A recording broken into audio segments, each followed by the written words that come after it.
ये पेपर है क्लास 10 की फिज़िक्स का। इसके एमसीक्यूज़ हम सॉल्व करेंगे जो कि है 12 मार्क्स के, और ये 2023 का पेपर है। ये 8 मई को हुआ था, मर्दान बोर्ड का पेपर है, ठीक है। अच्छा, ये याद रखिए कि बीके बोर्ड है ना, तो ये एक बोर्ड का पेपर दूसरे के बोर्ड के पेपर में आ सकते हैं, मतलब उससे कुछ क्वेश्चन एमसीक्यूज़ रिपीट हो सकते हैं। इसमें भी काफ़ी एमसीक्यूज़ रिपीट हुए हैं, ठीक है। तो आप इन सब को भी देखें अगर आप किसी भी के बोर्ड से हैं।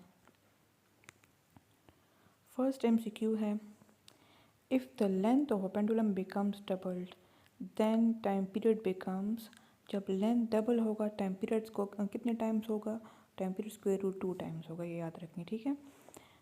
बस इसका सोल्यूशन बहुत लंबा है, आप बस इसको याद रखें कि लेंथ जब डबल होगा तो ये स्क्वायर रूट 2 टाइम्स होगा।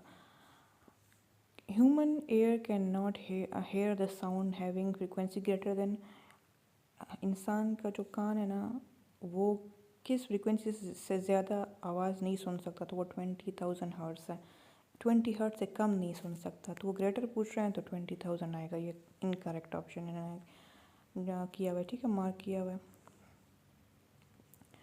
नेक्स्ट आ जाते हैं थर्ड की तरफ। The human I forms the image of an object at its retina, retina पे इमेज बनती है, ठीक है। ये रिपीट हुआ है 2-3 दफ़ा।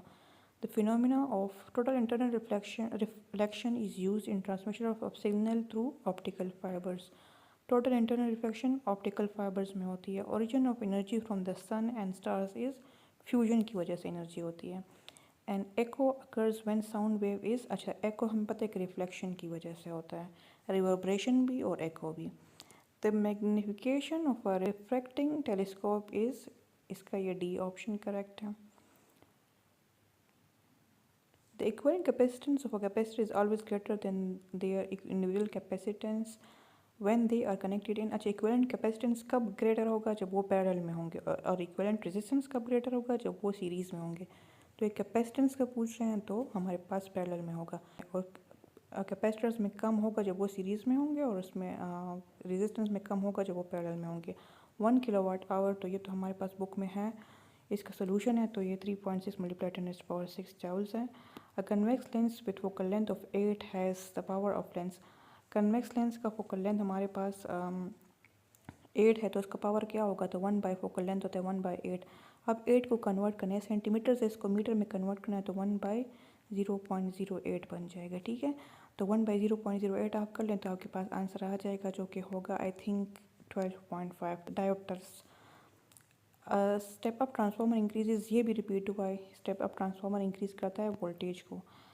लास्ट में पूछ रहे हैं ना कि जो हमारे पास Boolean equation for AND gate का जो बुलियन इक्वेशन है वो क्या होगा, तो ये तो बड़ा सिंपल है। एंड गेट का बुलियन इक्वेशन है हमारे पास, एंड गेट में मल्टीप्लिकेशन होती है, तो ये इसका हमारे पास बुलियन इक्वेशन है। अगर नेंट होता तो फिर ये वाला होता, तो बस ये इसका ए ऑप्शन करेक्ट है, ए वाला।